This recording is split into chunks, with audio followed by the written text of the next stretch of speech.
안녕하세요. 저는 여러분들의 사이탐구 코치 미스터 추입니다. 오늘은 빈곤에 대해서 한번 알아보려고 하는데요. 절대적 빈곤, 상대적 빈곤에 대해서 한번 여러분들과 함께 공부를 해보도록 하겠습니다.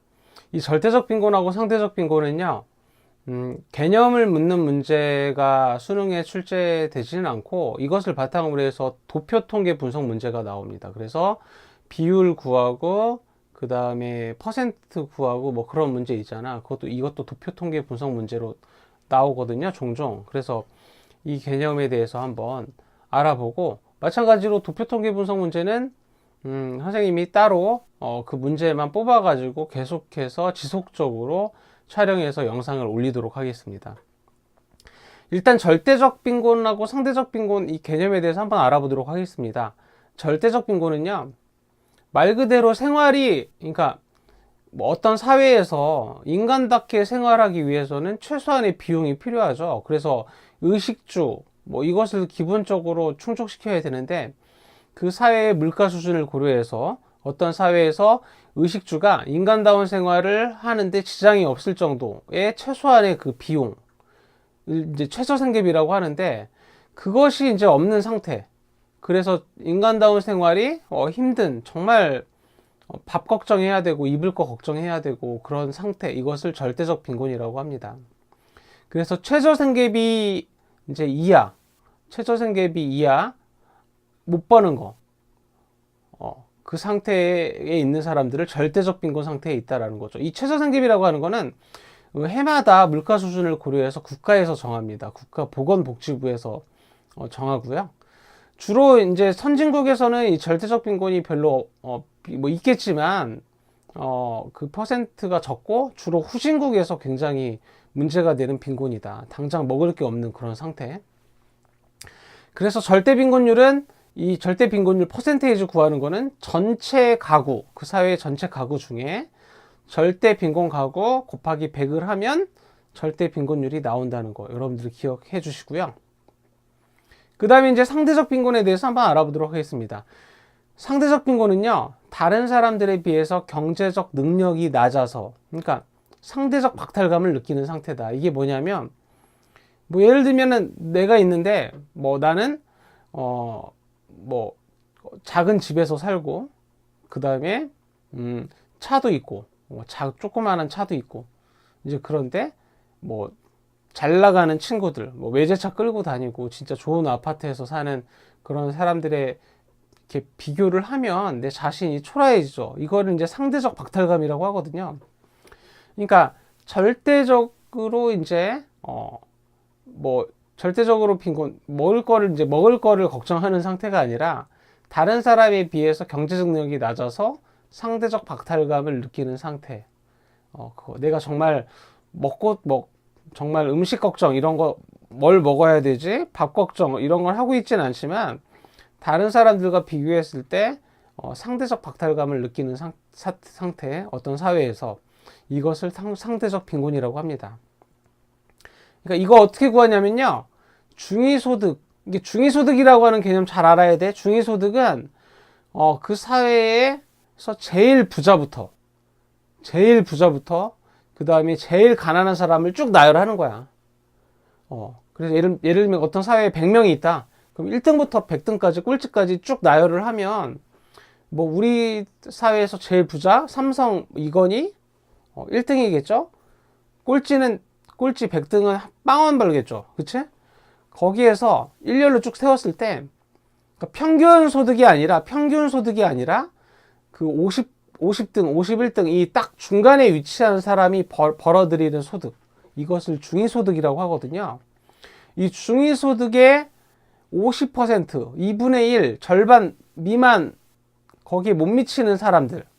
50%, 중위소득의 50% 못 미치는 사람들, 미만인 사람들, 그 사람들을 상대적 빈곤에 빠져 있다라고 이야기를 합니다. 그러니까 상대적 빈곤은 주로 선진국에서 문제가 되겠죠. 선진국에서는 뭐 밥 걱정, 뭐 이런 걱정은 없겠지만, 절대적 빈곤은 뭐 비율은 적겠지만, 워낙 잘 사는 사람들이 많다 보니까 비교를 하면 내가 초라해 보이고 그런 경우가 많을 거 아니야. 그래서 선진국에서는 주로 상대적 빈곤이 많은 문제가 된다라는 거 여러분들 기억을 해두세요. 그래서 상대 빈곤율이라고 하는 거는 어떻게 구하냐면요. 전체 가구분의 상대 빈곤 가구 곱하기 100을 하면 상대 빈곤율 이 퍼센테이지가 나온다라는 겁니다.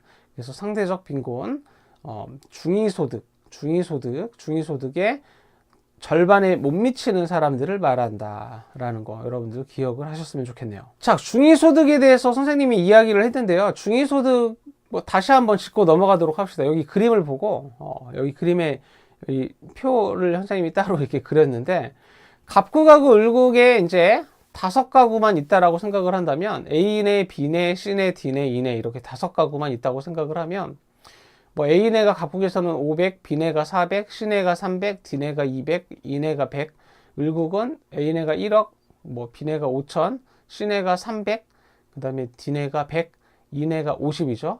여러분들 평균 소득은 당연히 을국이 높겠죠? 그런데 중위소득은 평균 소득이 아니라 뭐라고 했습니까? 어떤 가구를 소득순으로 일렬로 쭉 나열을 했을 때, 그 중간에 위치한 가구를 중위소득이라고 했으니까 여기에서는 갑국과 을국, 중위소득 모두 다 300으로 똑같다라는 걸 알 수가 있겠죠. 여러분들 기억을 해 두셨으면 좋겠습니다. 그래서 중위소득은 평균소득이 아니다라는 개념 알고 계세요? 자, 그러면 여러분들 문제 풀 때 이 세 가지 케이스가 있거든요. 첫 번째가 이제 절대 빈곤율하고 상대 빈곤율이 같은 케이스.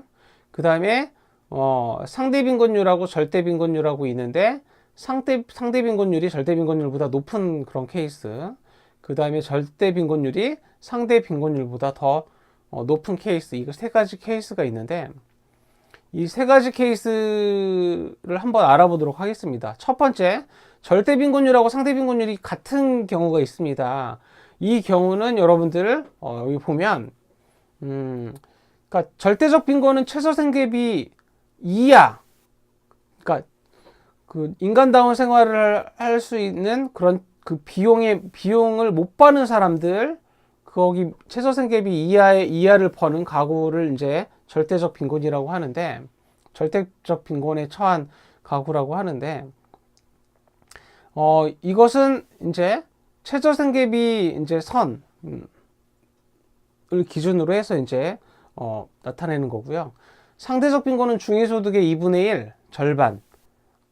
그러니까 중위소득의 절반이 상대적 빈곤에 처한 거다. 그러니까 다른 사람과 비교했을 때 가난하다고 할 수 있는 그런 상태. 그러면 절대적 빈곤하고 상대적 빈곤하고 같은 경우는 이제 이런 케이스가 된다. 여러분들 기억을 해 두시고요. 이런 경우가 있을 수 있고. 그 다음에 이제 여러분들 상대 빈곤율이 절대적 빈곤보다 이제 높은 그런 경우. 대부분의 그런 보통 국가가 이렇습니다. 우리나라도 마찬가지고요. 그래서 상대적 빈곤이 절대적 빈곤보다 높은 케이스는 여러분들 지금 이 그림처럼 볼 수가 있는 거고요. 상대 빈곤율이 절대 빈곤율보다 이제 높기 때문에 여러분들 절대 빈곤에 처한 그런 가구는 모두 다 상대적 빈곤이라고 할 수가 있습니다. 알겠습니까? 그리고 상대적 빈곤선하고 절대적 빈곤선 사이, 이 사이에 있는 거, 이 부분은 상대적 빈곤에만 해당되는 가구라고 할 수가 있겠죠. 그래서 여러분들 기억을 하셨으면 좋겠고요. 그리고 이제 절대 빈곤율이 이제 상대 빈곤율보다 높은 그런 경우, 그러니까 최저 생계비가 이제 중위소득의 절반보다 높은 경우, 이거는 주로 후진국에서 많이 나타나겠죠. 그러니까 이 후진국에서는 삼시세끼만 잘 먹어도 엄청난 부러움의 대상이 될 수 있잖아. 그런 경우, 북한이나 아프리카 그런 국가들이 이제 이런 상태가 될 수 있겠죠. 그러니까 중위소득보다 더 높을 수도 있어. 최저 생계비가. 절대적 빈곤선이. 이런 경우는 여러분들, 이런 케이스가 되겠고요. 절대 빈곤율이 상대 빈곤율보다 높기 때문에 상대적 빈곤에 속한 그런 가구는 모두 다 절대적 빈곤이라고 할 수가 빈곤에 처해 있다라고 할 수가 있고요. 절대적 빈곤선하고 상대적 빈곤선 사이, 이 사이에 있는 이 부분은 절대적 빈곤에만 해당된다라고 말할 수가 있겠습니다. 그래서 여러분들 절대적 빈곤, 상대적 빈곤에 관한 기본적인 개념을 알아봤고요.